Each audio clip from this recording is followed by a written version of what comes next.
Hello, welcome everyone to the February 1st Flux Dev Meeting. Let's get started with the agenda. Would like to go first?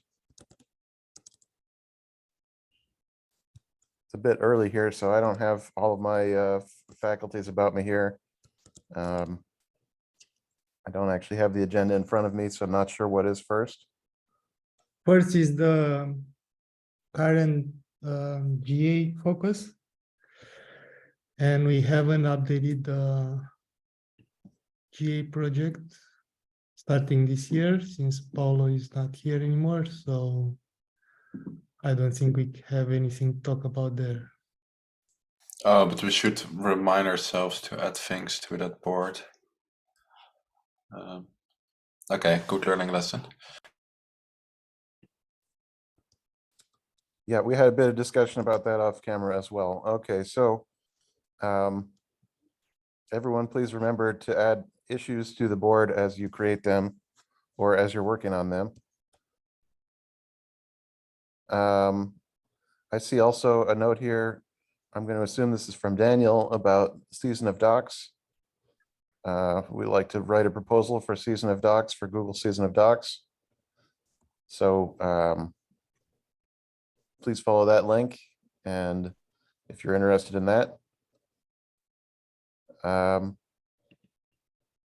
there's another similar issue for the CNCF landscape entry. Please help draft up items for the CNCF landscape entry.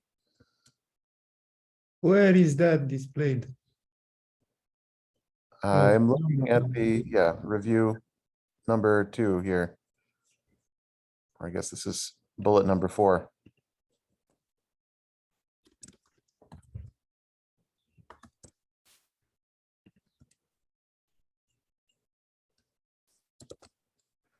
And then there's one more that. Sunny, do you want to talk about it? I was about to ask, can we use the Season of Docs to redesign our documentation, the whole docs? I think that could be a scope that we would attack, or we could scope it differently. If we want to redesign our whole docs, yeah, that's something we could do. Like last month, we had some discussions around restructuring the thing, how things are organized. Like there's a lot in the cheat sheets page. Those can be individual pages around like what do you want to do with Flux. Is that the kind of things people do in Season of Docs? Any idea? I think it's like Summer of Code, right? Where you get applicants that they get assigned to your project if they choose apply to this one and you pick them, right? In that you propose the project, right? We need to decide this. what the project is going to be. Like they won't propose a project. We need to decide what documentation that they need to work on, and then the students will propose something.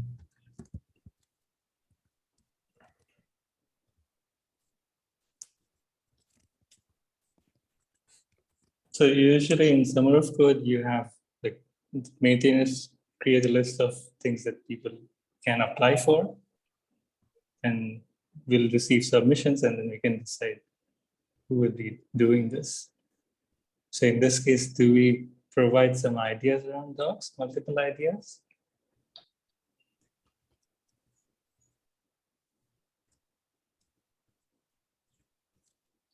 I don't know.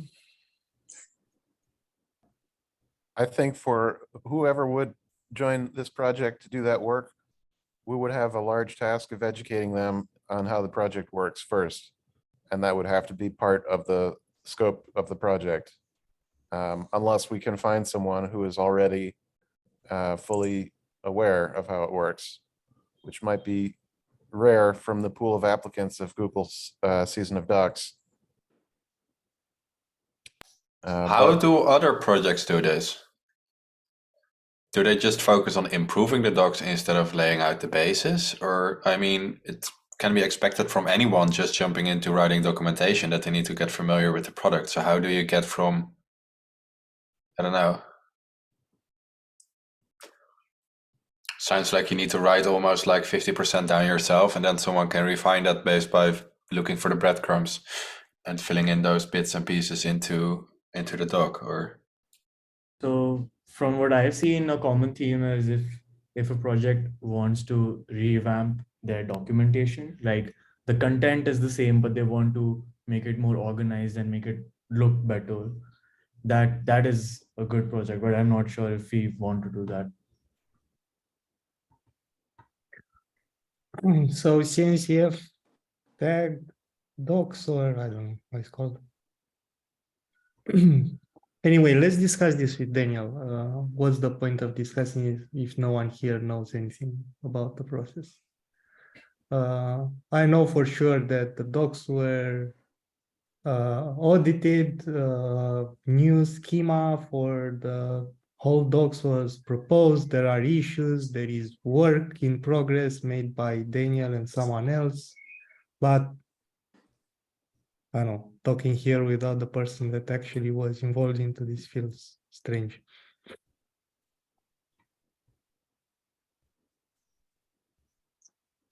Fair enough, unless anyone else has anything else to add. There's one more item on the agenda for today.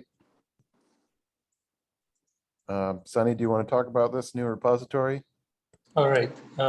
So yesterday we decided that we will not add GitHub login code, GitHub app login code in Flux itself, and we'll have a community project for it.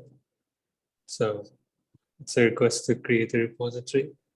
I'm wondering if we should create a new empty repository or fork the existing repository I have and then modify it. Any preference? why not just transfer it? Oh, transfer. Can fork. Oh, transfer. I don't think I've done transferring before. You can Do do I? it in the settings of your repository, and then you can send a request. It's somewhere near the delete button. Yeah, let's do it now. So go into Yeah, I will settings. see it I will see it as soon as you make the request.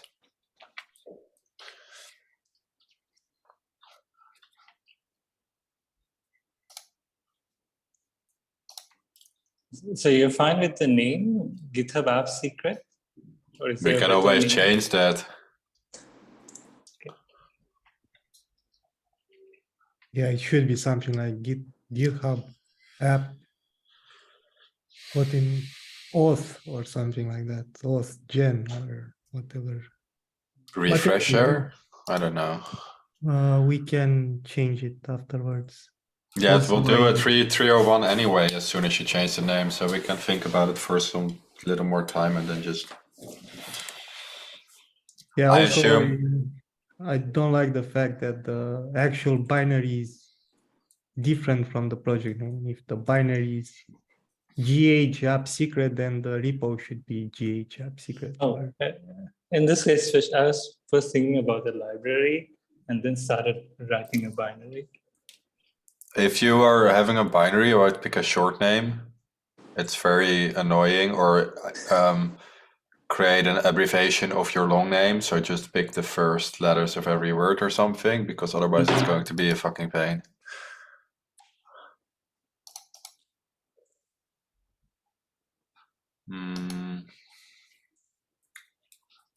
Did you find the? I just need to authenticate. Oh, it says I don't have permission to create public repository in Flux CD community organization.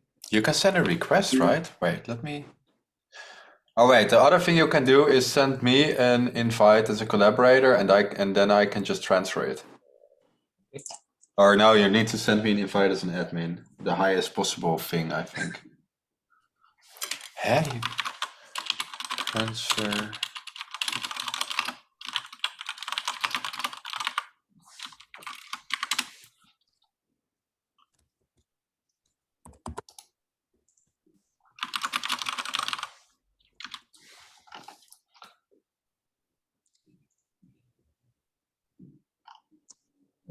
Is collaborator different from admin?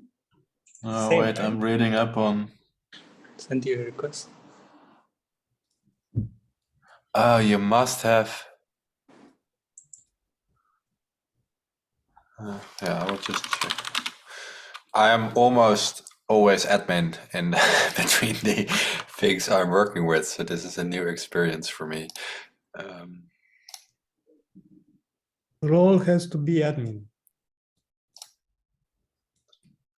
So if you go to manage access, you'll see his name there, and at the role should select admin. Yeah, or owner or something. No, there is no owner. Admin. I've accepted the invite.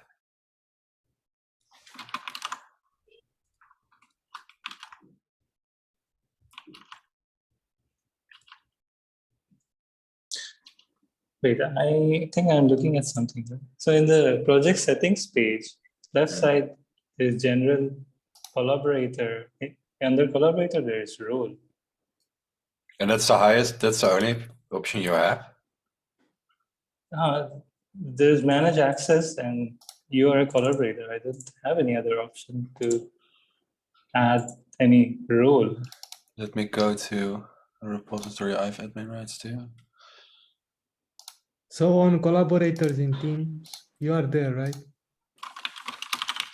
Hide is there. In which project? Or On On, your y- repo. on your project. only Hide is there. I'm also not there. Yeah, you're on the, but there is a manage access list, right? Manage access list has Then, few. yeah, then there should be a role drop down. Mhm. There's no role drop down. Maybe it's a user. Oh, wait, repository. let me go to oh, anyway, I will just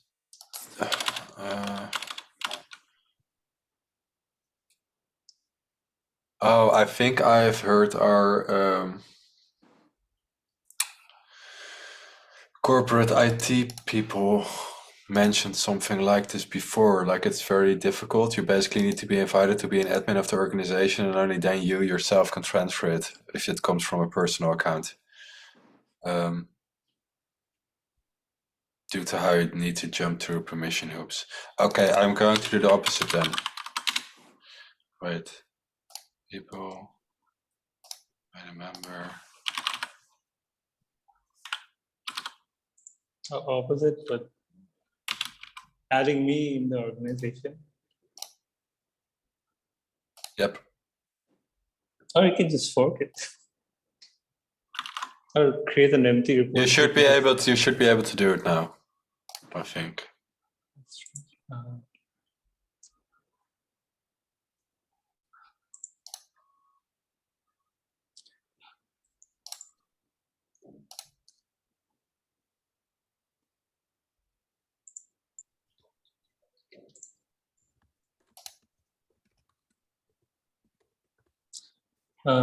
Maybe Stefan, maybe you can list the things we need to do that we discussed yesterday, and we can write them down in the meeting notes, because Kingdom was not there yesterday.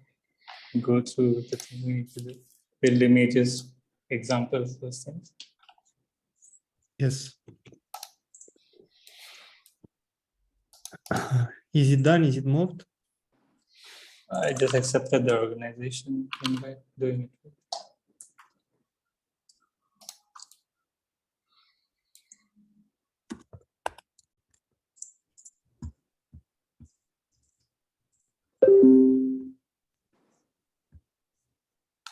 Okay, moved.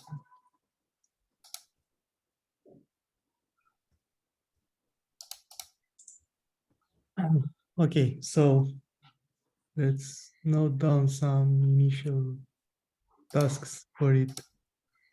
First, rename the repo, find a more suitable name. Rename the binary to be a single word thing, short, no hyphens or anything. Then for the distribution of this, before we can write examples, we need to set up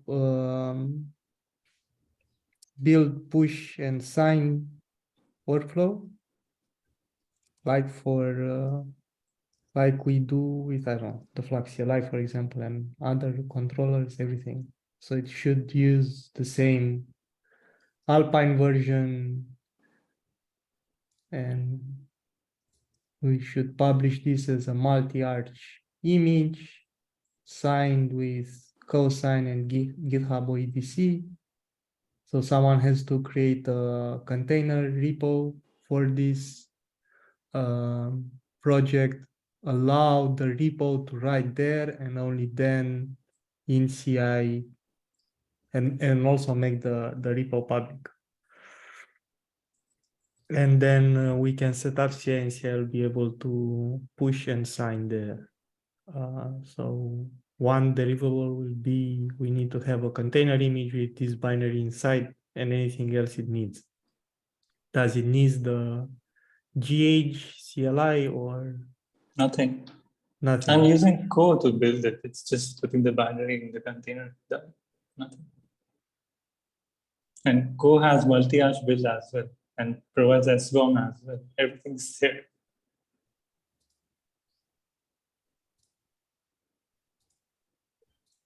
Okay, so it doesn't use this Alpine.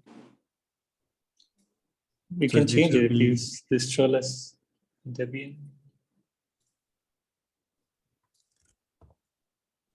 Yeah, I don't know. I would prefer for the container to be like Flux and have We can same exact versions. I mean, copy paste from, I don't know, any other controller to Docker file, which sets up all those things. A user that runs under and so on. I'm not sure what KO does, if it runs under root or what's. to check. Don't know. Yeah, I'm also not familiar with KO, so I would make this use the normal Docker file and Docker GitHub push action, because how are you going to push the image? Go also has its own GitHub action. Well, I don't know. I don't use it. If you are okay with it, it's up to you. We can try whatever works. Let's see. If you want others to contribute to it, you have to explain what this does, because I don't know. Mhm. I'm pretty familiar with multi-arch builds, but not in Co. So Sunny, you and I can talk about it and we'll figure out. I if tried it. It's just one configuration. You need to enable it or list what are the types you need. It'll just build it. I can try. Well, And I'm decide. familiar with the build process that Flux uses, I guess is what I mean. You are too, but we can talk about it. I think Co is just mostly an easy wrapper for all the things we do by hand. Looking at the projects that are making use of it, they're all newer projects.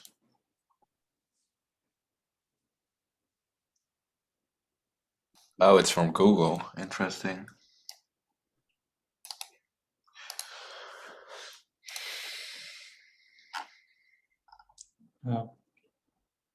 Next. And it has been Docs. proposed to the CNCF. Oh,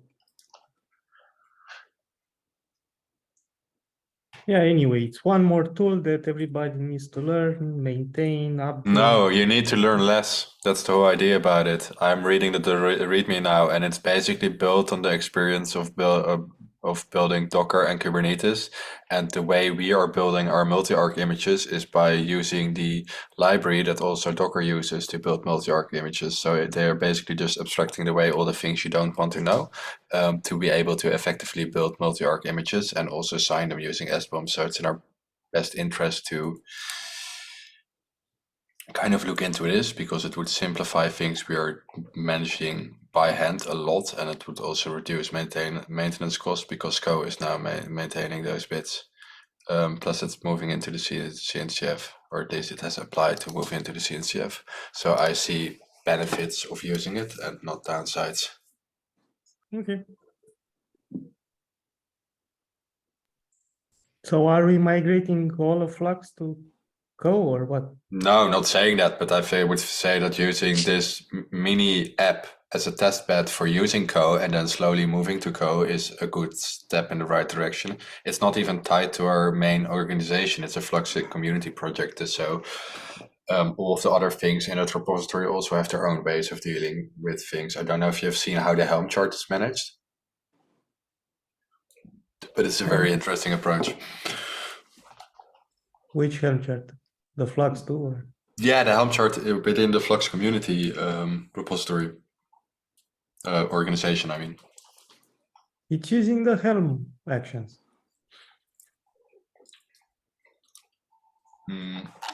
Not when I looked last at it.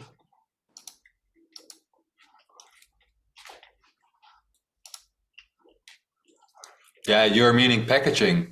I'm meaning maintaining how the chart is created, basically how the files are managed, how it deals with updating from the point of Flux having a new release. Yeah. But anyway, I see no issue with trying this out for this very small project. So why don't we write a little decision record and we'll put it in the project about how we came to this decision. So all that information you just mentioned is at least written down in the project. For people who come by and wonder, why did you use Co when nothing else uses Co? Yeah, fine with me.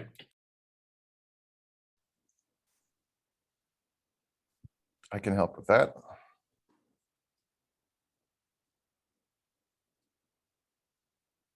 Okay, so after we have the multi-arch container image with S-bombs, cosine, signature, and all the jazz, then we have to also in CI generate and publish a Flux OCI artifact. Probably people will also want a Helm chart for this and so on. But I would start with a Flux OCI artifact that contains the job, the cron job, and argback. And that's about it. And this should be published to, I don't know, a different registry under the same organization. Use the same server and have a way to replace. So on when you cut a release, basically you need to replace the image inside the job and cron job using customized image set. Then you run flux push cosine sign, and we add those links to those artifacts in the release notes. Is there a Docker Hub repository for Flux community? No, we use GitHub. Just GitHub. Quay others.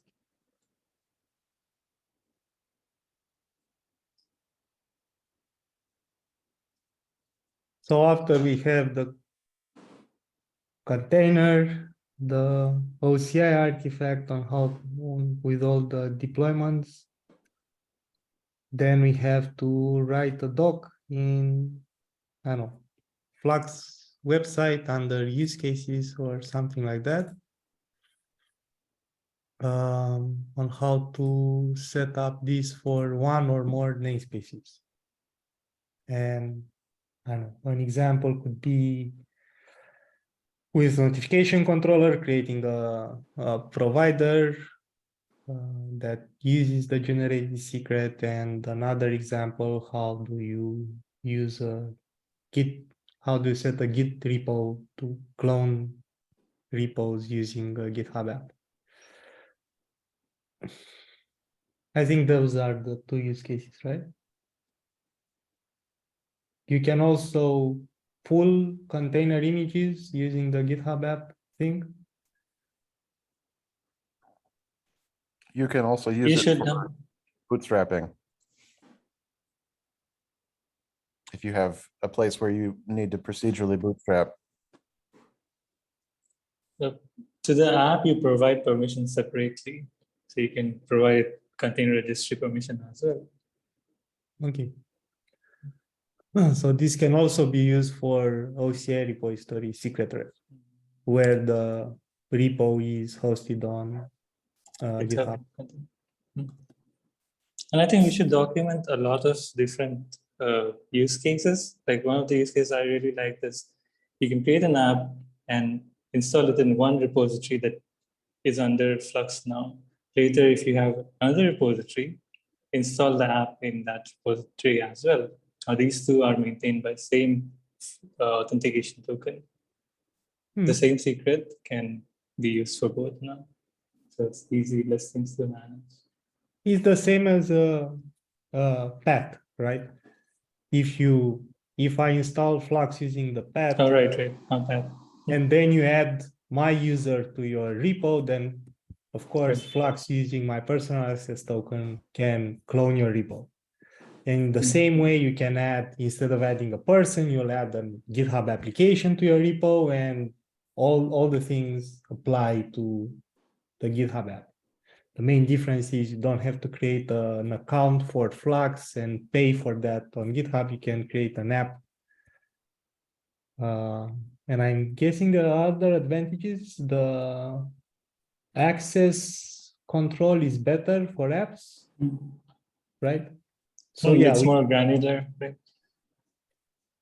We should definitely explain this in the documentation in the Flux website. Why would you create a Flux GitHub user versus creating a Flux GitHub app?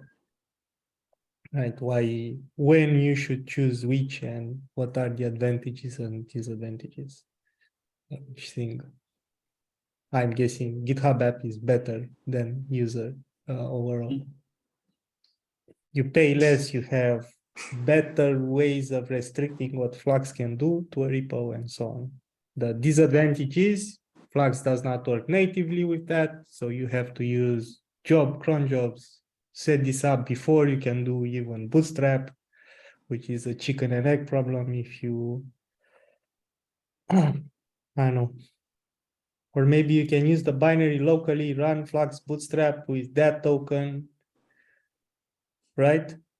Good work, huh? You can, yeah. So anyway, we also have to publish the binary, all the binaries for all macOS, Windows, and everything on the release page. So I don't know, KL does the same stuff as Go Releaser. It does all the things that Go Releaser does, or we should still use Go Releaser that. No, it doesn't create a GitHub release. It can push all the images, everything related to container image, not full release.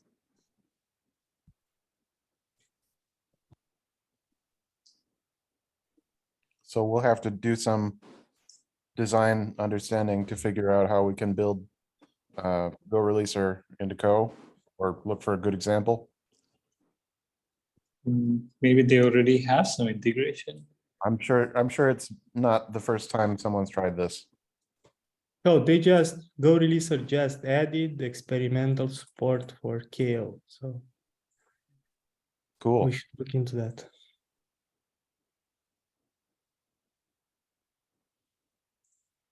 Here is the link.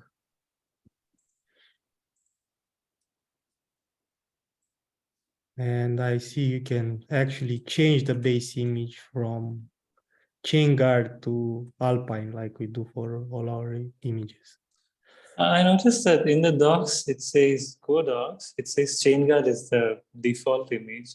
But when I built it, it was distro as Debian. I don't know why. I checked, I was using the latest one. I don't know what's up. Maybe it's in main and not in Oh, not the possibly. release.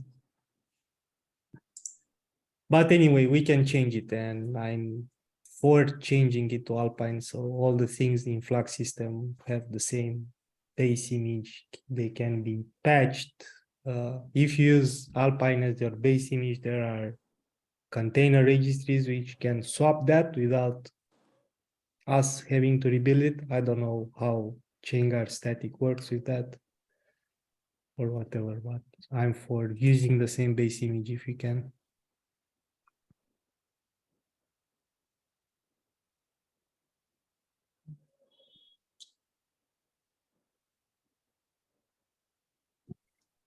Is that all? So for the job that is part of the deployment, that job should come with the new annotation Flux force for recreating it. Customize force enabled. So every time you release a new version, instead of failing, it will recreate the job and basically you'll get a refresh of the token the moment you do a new release instead of Flux not being able to apply anything because it crashes with fails with an immutable error, right? Jobs are immutable, so we need to add that annotation to them. I'm not very familiar with it. I need to have a look. Kingdom, do you know about this? So I wasn't sure exactly why we'd populate the job directly or populate a job if we're populating a cron job. But no, I'm not familiar with this annotation. You will be Sure. if you read the release notes today. It's Oh. the next version of customized controller. Oh, okay. The reason you need to have a job there is because cron jobs run on a To run schedule. at the time. So they won't create the first job for you is what you're saying. And Of course not. so that's what we've been dealing with. And okay. So that makes sense. But you have customized, you can define the container once and reuse it in both job and cron job, or write it in QLang, or you have many options on how to generate that YAML and reuse define the container only once. Then Reconcile annotation. We talked about this last week with a user. Okay, I remember this now. That's going into the latest customized controller. Absolutely. Okay. yeah, it will be this is the annotation. Force enabled or reconcile disabled works too, if you wanted it. I see. Just No, as an reconcile example. disabled should definitely not be used, right? Because if you disable it, then you'll never apply the job anymore. And when you do a new release, if the release changes something in the format or anything, people will not have the new token there. They have to wait for the cron job to trigger again. So it should be force enabled. At update, Flux will run the regeneration of the token on its own. Okay, cool. Streamlines my Bootstrap controller demo even further. Great. Yeah, and I think that's it for having this in the official docs. Regarding docs, should we just do we need a separate website for it, or just a file, or in the reading itself for all the different use cases? How to use this? We could build a little GitHub pages like Terraform controller has. Or probably we should focus on the Flux docs first. Oh, But yeah, I No, don't think there's any no. reason we can't do that. The way I would do it is have the docs website pull the README from the repo, like we do for Flux controllers. So every time you do a release of this app, the docs are updated through pull requests. So at release time, the docs reflect what's in the latest code. Once you do a tag release, then a cron job in the website sees that, pulls the README and places it under use cases, right?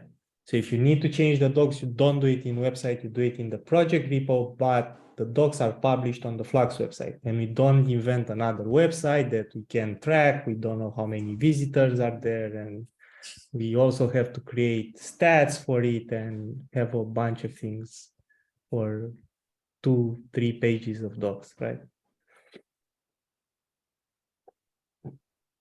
Fair enough.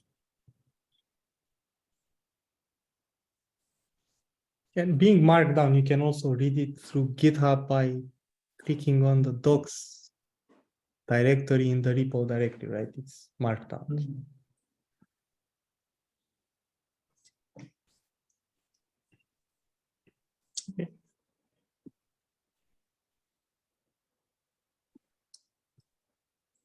I think Okay. we may find some contributors to this. It's kind of a simple, small project. Would be easy. Yeah, you need to go on Twitter, talk about it, talk to people, write blog posts on Medium, on other sites. So you get, you build up some knowledge around it, you explain why it's good, and then maybe you can get contributors. No. I'd say mostly around bug scrub. Whenever people come and join bug scrub, usually they just listen. This is really small project, and there is a lot of things you can contribute, a lot of small things. So maybe you can get like more engaging in bug scrub when people join. I'm not talking about general open source contribution. I'm not doing anything.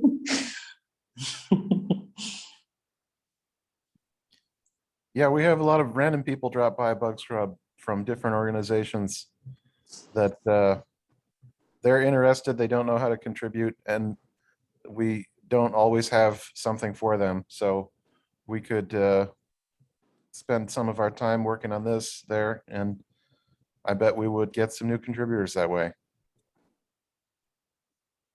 Nice.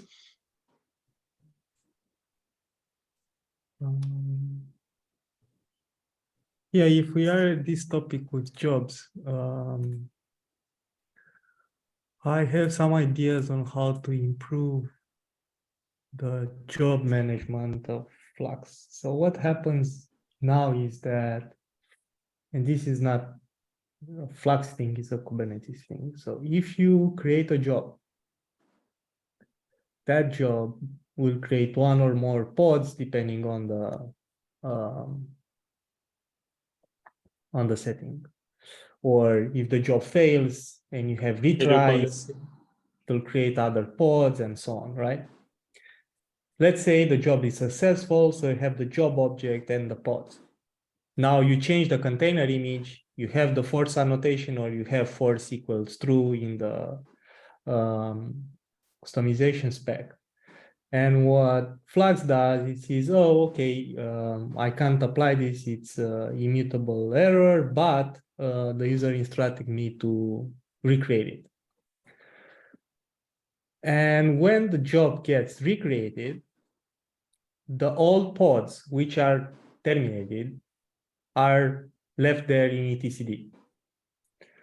So, and we tell people to use this if they don't like Helm and they don't use Helm hooks and so on, they can use this job thing with a dependency between the app customization and the job customization and run, I don't know, migrations. Now we are telling them to run refresh tokens and so on. The issue with when you use a job, not a cron job,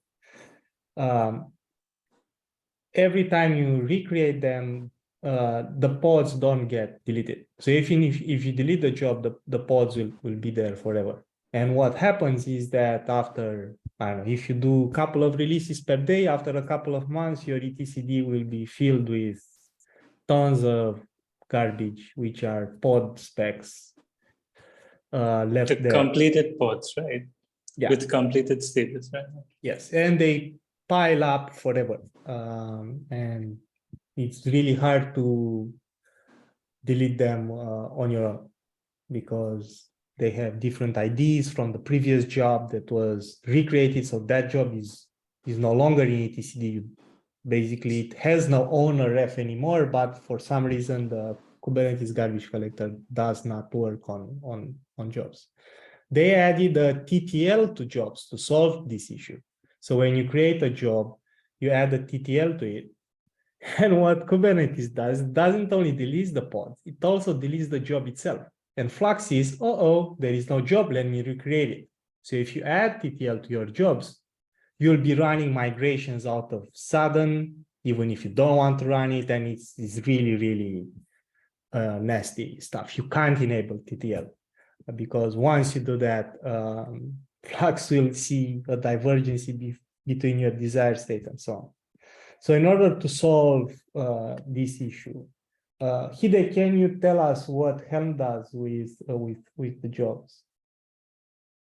After, let's say, after the install finishes completely. I'm guessing those get deleted, right? I think it depends on the retention policy you have set.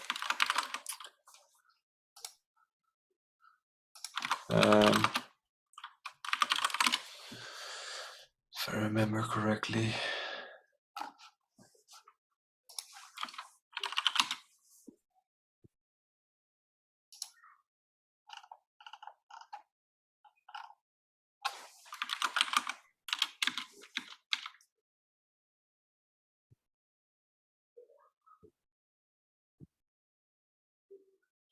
It will wait for the job to complete and then garbage collected. Yeah. I expected that because otherwise. Or well, a hook has a deletion policy, hook delete policy. So you can say like hook succeeded and then it will remove the thing. You can also instruct it to keep it, but I don't think a lot of people do that. Oh yeah, I remember now. So look, I do a lot of development with Helm, but I don't write a lot of charts.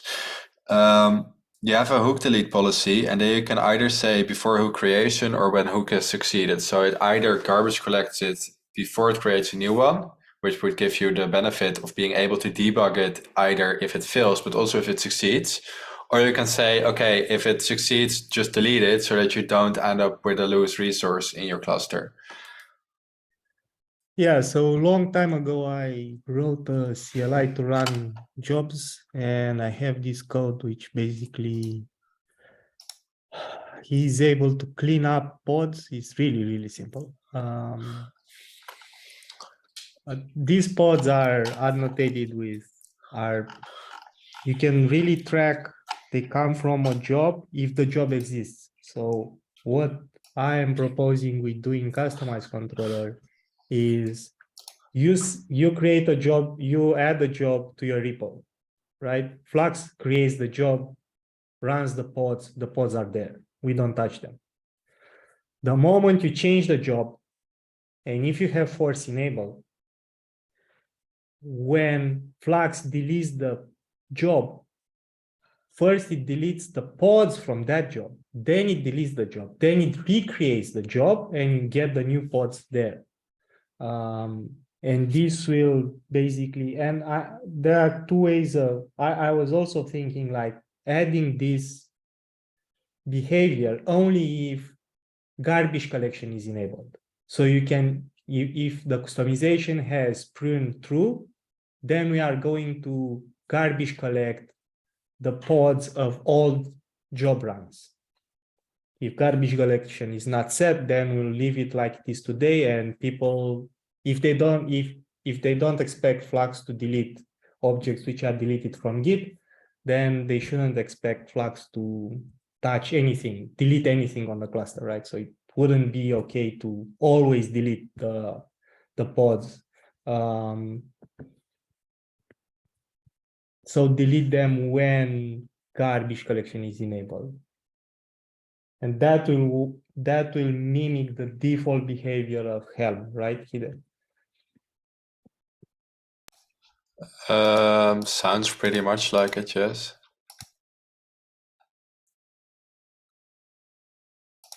I would have to need to check the details, but it sounds pretty, basically, as long as you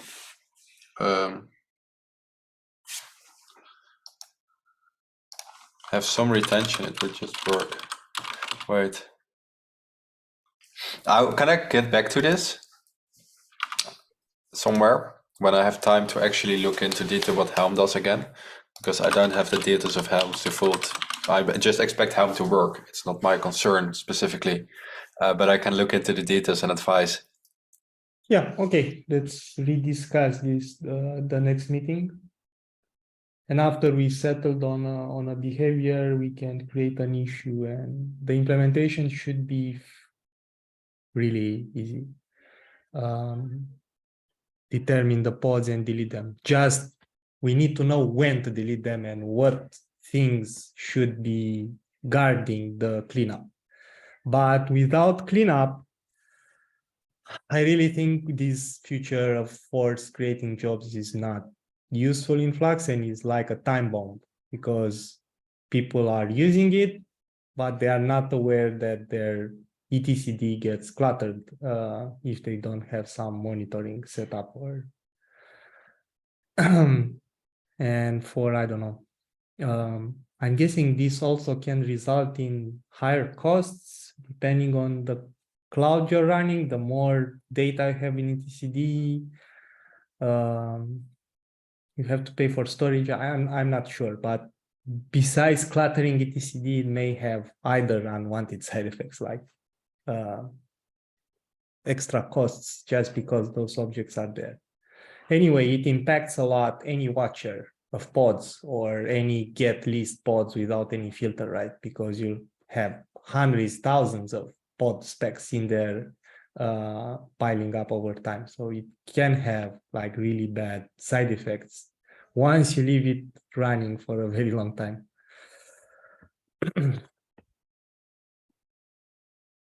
And that I would mark this issue as part of the GitOps GA thing. Once we settled on that, I think it's a quite important downside of using jobs with Flux if you don't use Helm, of course. So are we in agreement with this? Should we? So, but the takeaway will be here to look into how Helm does, what's its default, and try to mimic that in Flux, right?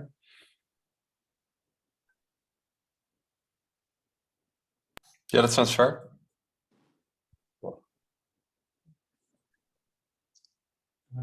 Before we end the meeting, I have one last question regarding going back to the GitHub app thing. In the repository, I have used MIT license. Should we change it to Apache? Any preference? Okay, okay, I'll change. Yeah, of course. Okay, I need to go. I'll change the license. Okay. Cool. Any other things? I have a question. Yep.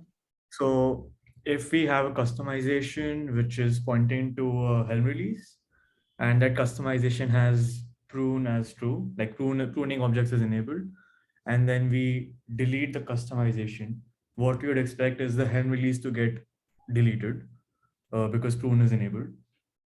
And the actual Kubernetes resources that the Helm release has, those as well would get deleted, right? So currently there is an issue where the service account gets deleted before the Helm release can get deleted. So when it tries to fetch the Helm release, basically it fails because like Yeah, the of course. service. So is there any way to circumvent that? So there is also an issue in Kubernetes upstream around deleting service accounts, and not only service accounts, RBAC, because if you delete the RBAC and you leave the service account there, it's the same issue, right? Yeah. There is an upstream issue around that to add some finalizers to all service accounts and RBAC, delete everything else, deployments and everything, and leave that last before you delete the namespace. And it was kind of rejected by the Kubernetes team in a way that's not their concern. We do the deletion in a particular order, but of course we don't wait for it. So we first. The hit and file thing. It does not happen every time. It happens sometimes, it doesn't happen sometimes. Yes, the ball speed, that's what I'm trying to say to you. So we first delete custom resources, and last we delete RBAC service accounts and namespaces in customized controller. Now, if Helm controller is fast enough, it has nothing to work on, it receives the deletion request. Mhm. And there are many things that many custom resources or other objects before that customized controller deletes. Meanwhile, Helm controller will have enough time to uninstall the chart. But Yeah. you can see how it's a race condition here, right? There is.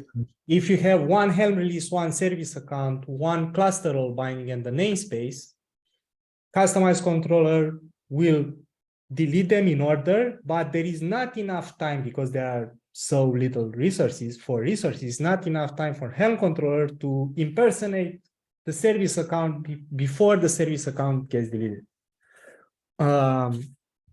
What I have done in customized control, so this is not specific to Helm release. A customization that applies another customization, and that customization does a impersonation like we tell people to do for tenants, that has the same issue with garbage collection. And what I did in customized controller is the garbage collection code checks if the service account exists. If the service account that we are supposed to impersonate has been deleted, is no longer there, what customized controller does, instead of erroring out and failing everything, it will log the fact that, hey, this service account, I can't impersonate, the service account is gone. So I will skip garbage collection for this customization, and I will remove the finalizer.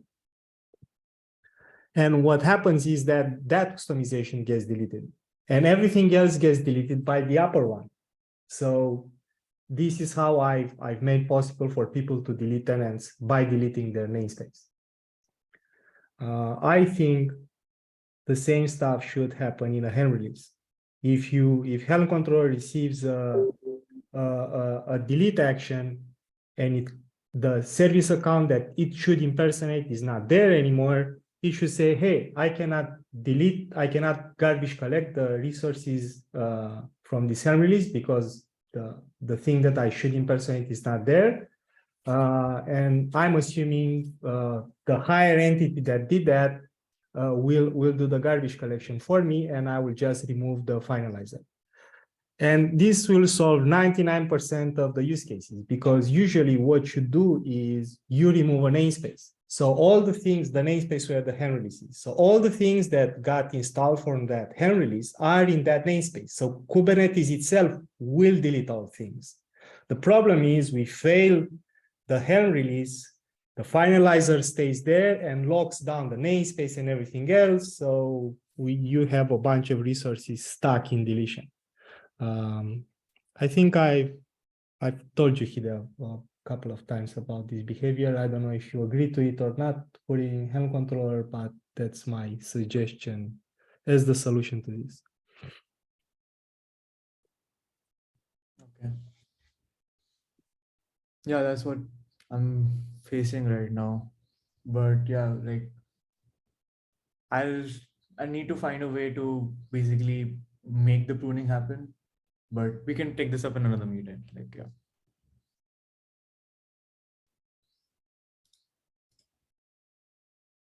Hello. Yeah. We can take this up in another meeting. Okay. Any other things? Nothing from me. I think that's it then. Okay. Have a nice day. Bye-bye. Bye, everyone.